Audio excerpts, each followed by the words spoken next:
I have returned. Apologies for the delay. I was held up by some outrageous accusations, along the lines of owning books on forbidden magic. I would never. That all aside, I am hoping to return to weekly uploads once more. I hope to improve the audio still, but I believe that this will be sufficient for now. It has been so long, so let us begin right away. Lessons I Learned from a Skyrim Player by the author, Groundbreaking Box 297. Background. For my first experience as a DM, I proposed the campaign to two of my friends, who had never played TTRPGs before, but were willing to try. Luckily, it was a colossal hit, and 3 sessions later, they had invited a couple more friends to form a party of 4. One of the newer players, who I'll call Terry, had some experience with the game, which I found reassuring given my lack of experience. This changed pretty quickly when he told me he had created a character named Terry, who had the same job and background as the player. Despite the concerns from myself and other players that Terry was treating our fantasy setting as a meme, I told the group that there was no right way to play D&D, and we shouldn't jump to the conclusion that he wasn't a good fit for our group. I was wrong. 2 sessions later, he inexplicably separates himself from the group to investigate a shady NPC on his own. Not a bad decision per se, but he didn't try to convince anyone to join him. He just let everyone decide on a course of action, then took a different path himself. I managed to switch between his story and the main party's pretty successfully. But then, the BBG shows up at Terry's location. I introduced the BBG in a menacing way, explaining how she intimidates the crap out of the NPC and orders half a dozen men at her command to raid his house. Being a level 1 character, I fully expect Terry to run away and tell the group what he saw. But instead, he lies in wait and attacks when he is found. Even after I tell him out of game, your actions sound sacrificial, he still sticks around to fight, and dies. To be fair, he took it well and accepted the consequences. This was actually a good thing at first, because it demonstrated to the rest of the group that actions have meaning and PC death was possible. The only problem is that Terry's behavior didn't change. The next PC he made was his twin brother, also named Terry. Over the next way too many sessions, Terry would more often than not separate himself to pursue his own adventures. And I stupidly let him. After a while, since the stick wasn't working, I thought I would try the carrot. I constructed an entire arc specifically for his character. I had Terry's parents get kidnapped by an evil organization, and the group needed to travel to a pirate island to investigate. I even named the parents after Terry's IRL parents to match his character. While talking with Terry out of game, he seemed very engaged and happy with the plot I had come up with. All that needed to happen was for him to rally the other characters to join him on this mission. As you may have guessed, that didn't exactly happen. They managed to stick together to get to the island, mostly because Terry didn't have enough money to get there without help. However, once they arrived and discovered the location of his parents and the fireplane, Terry literally messaged me mid-combat to say he was sneaking away from the party to steal a ship and sail away alone. I knew this would not go over well with the rest of the group, but I wrongly told myself that respecting player agency was more important. As soon as I started to describe Terry slipping away, another player, who I will call Joel, blew up. Joel loudly berated Terry's actions as a player, and called out his entire history of adverse behavior. Other players chimed in more calmly, explaining that it was difficult trying to roleplay with someone that didn't care to share the experience as a group. What did I bring to all this? I sat there silently, wishing I'd confronted Terry about this sooner instead of enabling him and pretending everything was fine. It was honestly chilling to hear how passionate my friends were in praising the game. I had radically underestimated how much it meant to them, as well as the degree that Terry had been souring their experience. After the session, Joel messaged me to apologize for his outburst. Seeing the situation in this new light, I apologized to him for letting the problem fester for so long. Then I had a private conversation with Terry. I know how satisfying it would be to read about how I kicked him from the group for playing D&D as if it were Skyrim, but that's not what happened. Our group of players was comprised of friends, and I wasn't willing to sever relationships over a game. We discussed what had been off-putting about his behavior, and he acknowledged his faults, claiming that he was trying to be a playful antagonist to the group. I don't fully believe this claim, but I could see he genuinely felt sorry for the trouble he caused and was at least willing to try to change. Everyone made amends, and we played for several more sessions before Terry started flaking and not showing up to the game. After a point, we silently parted ways. New rules were established to handle player conflicts, following the lessons we learned, and the rest of us continued to present day, where we just celebrated our campaign's 2-year anniversary, and we're still going strong. I am always happy to cover stories that are not as extreme from time to time. Sure, it's what brings a lot of people here, but a lot of the time, stories like these, I can more easily relate to. Terry doesn't seem to be a bad person here. Just someone who genuinely didn't know how negatively his actions impacted the rest of the group, as nobody spoke up. Not that his actions were right by any means, mind you. I'm not excusing the constant sneaking away wanting to have your own solo adventure without the group. That's, not how you play D&D. Communication is important. I know it can be a very daunting task to tell someone your problem with their behavior. But if you do so in a calm, constructive way, then it will almost always go well, unless they're completely unreasonable. And then you can work from there. Just make sure to not let it fester as people did here. That way frustrations will only build up more and more, and simple annoyance can turn into rage. I'm happy to hear that it ended well, though. It's always nice to hear from horror stories. And that you guys didn't break off the relationship with Terry on a sour and rage note. I hope you guys continue to have fun with your game. Now, let's see what's next on the list.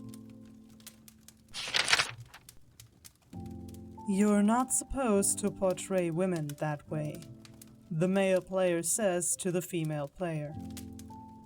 By the author, Princess Ariel. In early 2021, I had joined a Warhammer fantasy game module called Enemy Within. Enemy Within is a very long, very difficult campaign, and I was excited to finally find a dedicated group who would want to run it on Sunday nights, because at the time, that's the only time I could do. I had decided to play a Bretonnian thief, and then later promote into a spy named Nanette. Nanette had taken a lot of inspiration from Safana from Baldur's Gate. But of course, to a low degree, that is tolerable, such as instead of being overly sensuous, she would be confident in her beauty, value treasure, and maintain her beauty. Personally, Safana is my favorite character because of her confidence, and has been inspiring to me for at least 10 years. Instead of being sensual, I would have Nanette admire her own beauty and care about her appearance, as well as regale with tall tales of exploits and lovers. The party. Nanette. Me, a vain Bretonian jewel thief. Masha, male player offended by feminine expression. Played a female Coslevian knight who believes that women should be tomboys in tabletop. Jory, GM who was weirded out by Masha's picking on me as well. Fabienne, Chilean scout, also a subject of Masha's ire. Before I had joined, I had scrolled up and seen that Masha had said he didn't want me to join as he felt 2 women in the party would be awkward, because he felt that it would ruin the aesthetic. What aesthetic? Women are not for aesthetic purposes, is what I had wanted to say, but instead created my character. Everything was fine and I generally avoided Masha until session 2 when we had formally met Fabienne. Fabienne had asked me, thankfully, to kiss my hand, jokingly admiring the beauty my character constantly speaks of. We all laugh at the table before Masha rudely interjects and says, "Why are you whoring yourself out to this stranger? We have work to do?" Before I even had a chance to say yes or no to the offer. Everyone just kind of went quiet before I just ignored him and tell Fabienne no. After the session, the GM had pulled Masha aside, scolding him before next week against my wishes. Apparently, Jory has a zero-tolerance policy for in-game and out-of-character sexism towards another player, which I didn't know about. Masha had seemingly changed, and had since apologized until we reached Altdorf. After fighting a bright wizard, Nanette's hair had become slightly charred by Joy's description, even jokingly, and had decided to use her own money to purchase a hairbrush and then take a hot bath. After I told the party my intent in our downtime in Altdorf, Masha has an absolute meltdown. Why are you portraying women like that? No girls like that, and the girls that are usually die in Warhammer or are raped to death. Jesus Christ. To which, massaging my temples, I respond, "How are you going to tell me how to portray a woman as a man?" The GM then muted Masha and then kicked him from the game in Discord, apologizing profusely before he ends the session there for the week. Masha, not done with the drama, joined the Discord on an alt along with 2 others and decided to spam me, calling me whore, fat, or ugly. I had found it mildly amusing, posting screenshots I had taken of Masha's previous rantings about how he wants to be the only woman before he is kicked. I will never understand how a man can tell a woman how she should act, should behave in a roleplay setting, and what their core principles should be. Masha, if you're reading this, just know that not every girl wants to swing a sword, drink beer, act snarky, or roleplay being a lesbian like you. As for the game, we are still going strong. I was the one who suggested we post this just so I can vent this out of my system. Now, whenever we meet a female NPC, there's always a slight bit of laughter because we know it would make Masha furious. TLDR. Male player hates confident female player who doesn't buy into tomboy values in Warhammer. Says my character would be raped to death and then goes berserk after being kicked. Honestly, I'm just happy that the DM didn't take any of that. They tried talking to the guy, he didn't listen, he gets the boot, and immediately cements why he did. Thankfully, this only seems to have lasted for a very short time. As a last note, I know I pretend to be an owl here, but as an actual woman, let me tell you how they act. Closer? A little closer. However the fuck they want. Just like anybody else. Shocking, I know. Someone to be tomboys, someone to be girly girls. Anything they want to be is perfectly valid, as is the case for anyone else. Now that we have that covered, let us move on to the last story for today. All of my PCs are going to die tomorrow, and they'll blame me. By the author, Lambent Cookie. So, I am a first-time DM when it comes to D&D. I've only ever created small-scale MMORPG guild events in some gaming circles. The kind where you just roll a d100 for everything. My group of friends have all wanted to do some D&D for some time now. So one day I decided to bite the bullet and say, fuck it. I'ma get the resources together to actually do this shit. Everyone who wants in, let me know. So, a bunch of source books, programs, a homebrew world. We use D&D Beyond, so all of their character sheets and items and spells are all managed very easily. And they get access to all the source books I've purchased. Now, 9 months later, roughly 30 to 40 sessions, and we now sit at the BBEG battle, who has only just appeared before the last session ended. This is the moment my heroes have been waiting for. Their time to undo the evil upon this land. Here's the kicker. The PCs are all terrible people in their own ways, which I love, and some of the players think their PCs aren't, which I don't love. I won't get into the crazy, wild detail about it, but long and short, they've done terrible things to many innocent people. The body count is over about 1,000 now. You can DM me about it if you're very curious, lol. The BBEG is the king of the nation they fight in. He's rather powerful. I don't think they'll survive fighting them for a few reasons. 1. Only 2 of them, Ranger and Sorcerer, deal a reasonable amount of damage. The reasons will become clear. 2. Only one of them reads their character sheet. We are 9 months in, and the rogue has only last week discovered that he has the sneak attack ability. I get blamed for them not reading their own sheet. The bard didn't know he had spells until month 3. I get blamed for them not reading their own sheet. 3. The bard, rogue, and monk don't attack, instead using their turns in combat to roleplay. The dwarf stands at the back and yells at his minions. The bard doesn't buff anyone and runs for cover, then plays the sims on the side, and so isn't ready for his next turn and usually either throws a cantrip or skips turn. Monk runs to protect someone instead of attacking. 4. The bard doesn't even focus on the game. 9 out of 10 times when his turn comes around, what is happening? Perhaps this is just my poor direction, but get this.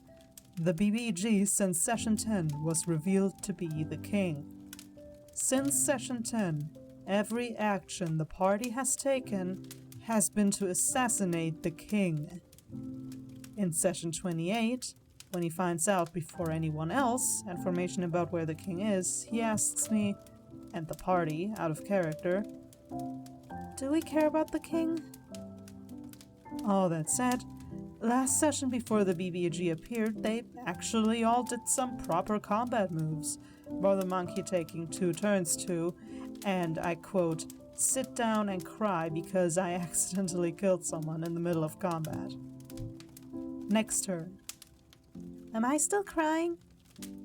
I don't know. Are you? It wasn't exactly a roll you had to make. It's what my character would do. I guess roll a with saving throw and you tell me if it passes. This whole campaign went wrong in Session 2. I've been making it up as I go along since, and through perhaps sheer luck, it hasn't collapsed yet. I do love the chaos of it. Again, not a super bad horror story. And I'm only saying this because from the author's perspective it doesn't seem to be, which, you know, good for them. But I do have a question. How haven't they died yet? How did they survive this long with how horribly they seem to do in combat? I can totally forgive the players not knowing what to long-time D&D players is obvious, such as bards having spells and rogues having sneak attacks. However, it is not the DM's responsibility to read your sheet. You have to know your own abilities. You can't put the blame for that on the DM. And hey, role-playing during combat? That can be totally fine. Great, even. I always play in rather roleplay focused groups. Sometimes you maybe want to taunt someone. Have ideas that aren't attacks that you want to try. But it shouldn't come at the cost of never actually fighting or helping your group deal damage. That last one with the bard? Look, that can happen. If it's not the entire time, I mean. In the campaign I've played in for 3 years, I've sometimes missed story beats as well because, well, so much stuff happens. Nonetheless, hey, if you love the chaos of it, good. It seems to work for you then. But it is as I said in the first story and many times before, communication is key. If your players frustrate you, tell them why. Of course, not by blowing up at them, but just talk to them. Now, let us move on to our last segment for the day. The Exhibition Journal, where I display the fan art you make for this channel. Today, we have a depiction of me at the fireplace by The Beast, reading books as always. You really captured the cozy atmosphere of the library very well, almost as though you just kind of snapped the picture. Only thing that would be different is me smiling at the camera. I'm not good at doing that on command. But you make it actually suit me really well. Thank you so much for your fan art, The Beast. Their socials are displayed on screen and linked in the description below, so check them out. This is also where you will find the link to my Discord server if you wish to send me fan art of your own. Or if you do not have Discord, feel free to send it to my email linked in my About section. It is still so wild to me that you people actually take time out of your day to make art for me. I can't express how happy that makes me. And I mean, I actually can't, because when it comes to things like this, I'm pretty bad at expressing myself, so you'll just have to take my word for it. And I hope you do, because I really, really mean it. That was it for today's stories. I hope you enjoyed your stay, and that I will see you again soon. For there are always more stories to be shared.